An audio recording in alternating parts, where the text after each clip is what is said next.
Rumor, employee morale at Game Freak is at an all-time low.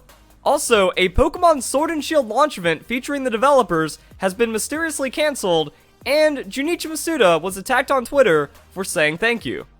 There's only one thing that could explain this kind of weirdness. Aha, I knew it. But on a more serious note, we are in some strange and unfortunate times when it comes to Pokemon, and on a less serious note, Mercury went into retrograde on October 31st, and then the next day, we got the leaks happening, and it's going to persist until they launch Pokemon Sword and Shield. So I'm going to say that there's some Oogie Boogie working against us on this one, but let's go into the news. If you enjoy it, leave a like, share with your friends. I feel like it's going to be hard to enjoy it, but at least for like the news and video quality, maybe throw that thumbs up. I think we're all going to need some positivity right now. So, today we have some news to share with you about Game Freak, whose latest game, Pokemon Sword and Shield, is launching next Friday. During the 277th episode of Waypoint Radio, Waypoint's Austin Walker made a very interesting claim about what's going on at Game Freak. He told the audience that morale at Game Freak is at an all-time low, though he didn't elaborate the reason why.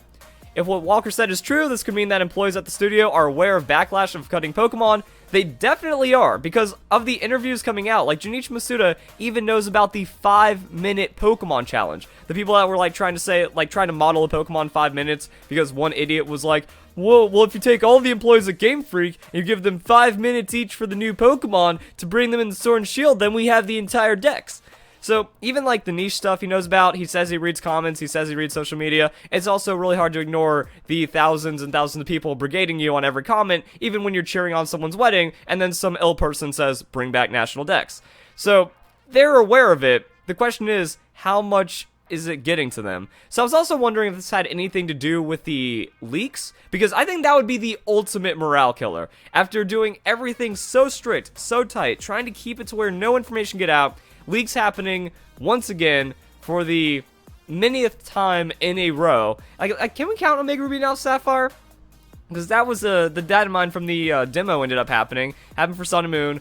Ultra Sun, Ultra Moon had leaks and still a data mine, but that was more, like, was that review copy? I don't even know. Ultra Sun, Ultra Moon was kind of weird. Let's Go review copy leaked, and then Pokemon Sword and Shield, they didn't want it to happen, and it still ended up happening. So that would be very destructive, but this was published on November 4th, and that would make me think, like, the information doesn't come out immediately, especially for publishing, like, recording, publishing the podcast, and then also having, like, your insider potentially relay information about Game Freak. So, if it wasn't bad, it's probably terrible because of leaks, and if it was bad, then I can't imagine the state of Game Freak post-leaks. It must be terrible. I was trying to look up who Austin Walker is. He works for Vice. Austin is an editor-in-chief of Waypoint, and an erstwhile academic. He writes about intersection of games, culture, labor, and the community, and I haven't followed this guy. I don't know anything about him or the Waypoint Radio, so I don't know about his connections. I feel like it'd be really hard to get information out of Game Freak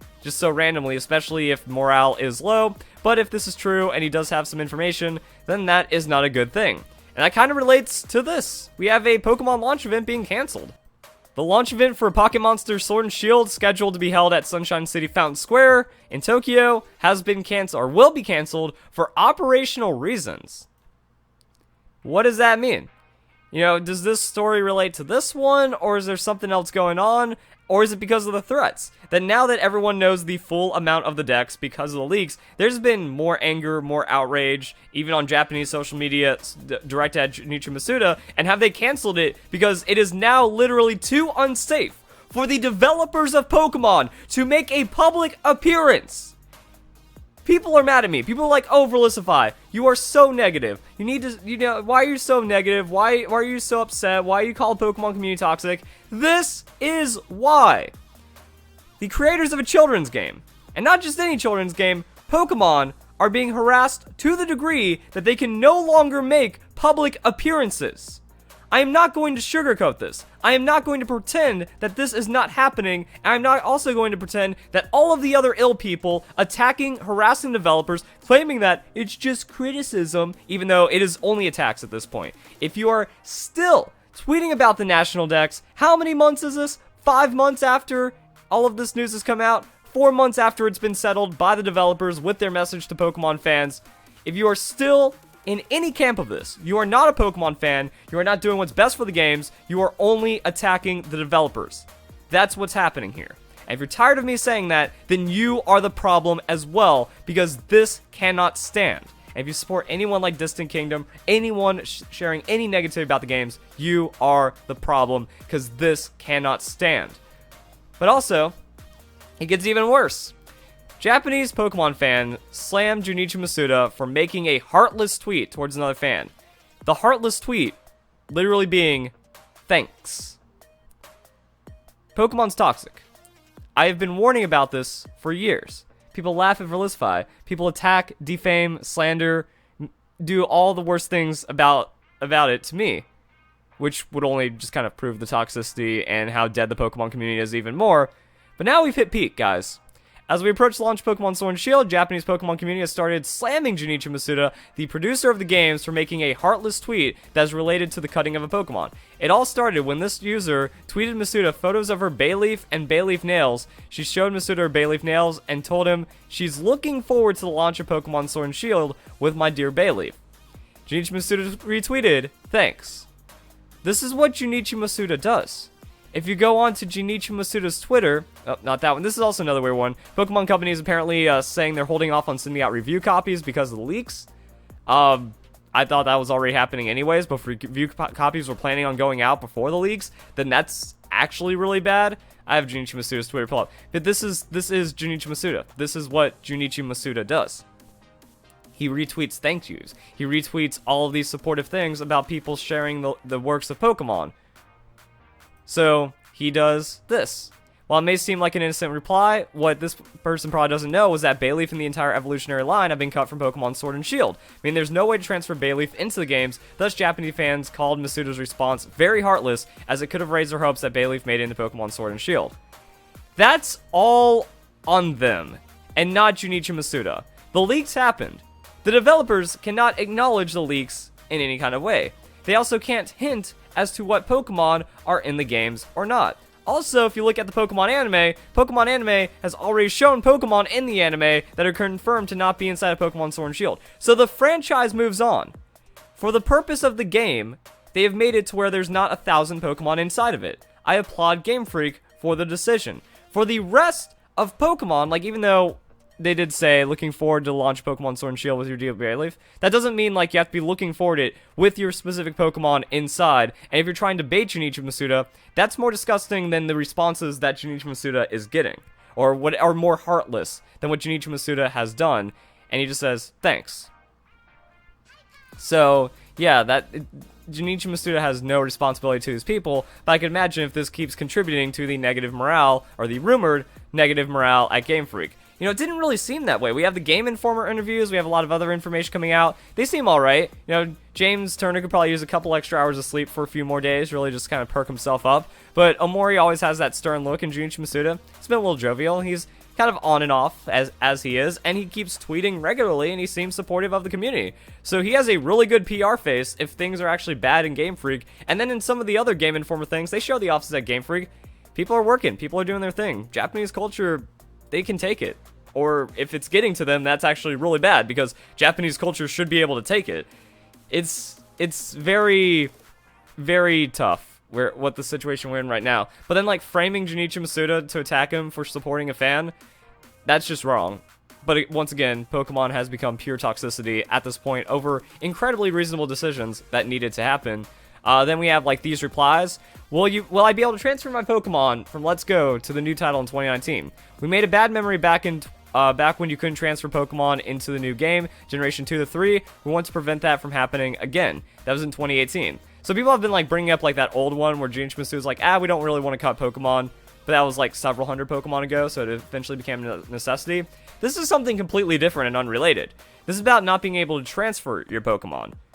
Game Freak, they're already working on the next Pokemon games. They already know that hundreds of more Pokemon will be playable in the next Pokemon games, and if you have Pokemon Home, if you put your Pokemon into Pokemon Bank, bring them to Pokemon Home, they are not being cut. every Pokemon will be accessible inside of Pokemon Home next year for Generation 8. This is no different to any other Pokemon game that has Pokemon Bank. Pokemon X and Y took a couple months. Pokemon Sun and Moon took a couple months. Pokemon X and Y took a couple months. All of your Pokemon will be available and have some kind of functionality. And then for the next Pokemon games, they'll also be in. We don't know how many games or generations it's going to take to have all of the Pokemon, but this is the path they're taking, and this kind of nonsense is there. And then tweeting out 400. So, I mean, this is insulting on, like, several different levels, because not only is it, I read the data mine, or not the data mine, I read the leaks, I have the information, I'm sharing this illegal information, or this, like, illegitimate information, and I'm using it to attack you by saying there's only 400 Pokemon.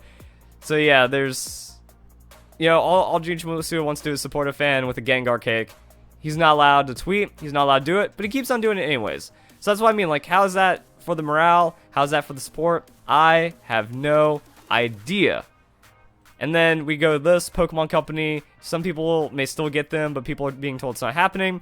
Fairly unprecedented if true. I think it's very precedented, going off of, Game Informer couldn't even say the first 90 minutes of what they find in the game. They encounter a new Pokemon like 10 minutes into the game, and they can't even describe it. There's that little information about Pokemon Sword and Shield, and Game Informer didn't get a review copy. They had to go to Game Freak.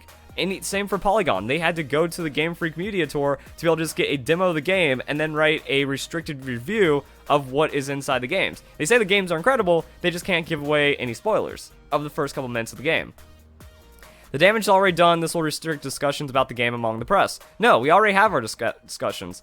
So I don't know how accurate this is. I think people might have been expecting it, but they were just kind of told, like, no, we're not giving it out, and they're blaming it on the leaks when they were never going to get the copies to begin with. I've spoken to 3 people now who have emails from Nintendo saying they won't get codes until release day. That's fair, and that's probably what was going to happen.